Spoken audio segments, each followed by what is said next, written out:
Hendricks with the Black Sheep Reports. In my past videos, I talked about divide and conquer when it came to race or religion. Today on the Black Sheep Reports, I'm going to be talking about the political divide and conquer.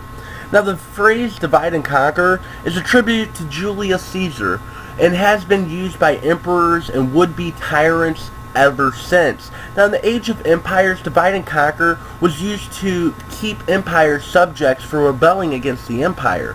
The Romans used it to keep the conquered neighbors from competing with each other rather than their foreign occupiers. Now, the British used it to keep their colonies scrambling along religious or ethnic grounds so the Queen and the British East Indian companies could effectively exploit them. Now, in the age of the nation-state, in which the advent of republican democracy and the strategy necessary to take on a different form.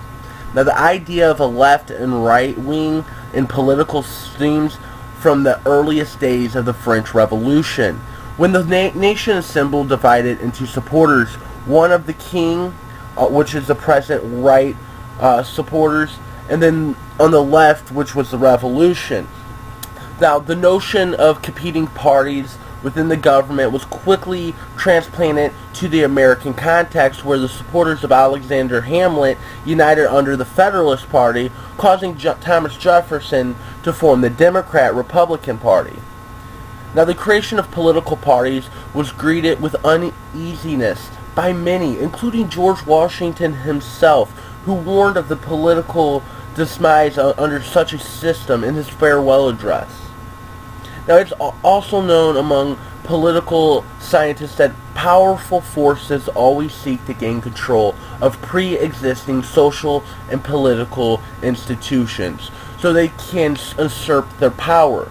Now, the economics elite gain control of both the Democrat and Republican political parties because they knew that hardworking Americans loyal followed these parties, and we believe these parties were looking out for our best interest.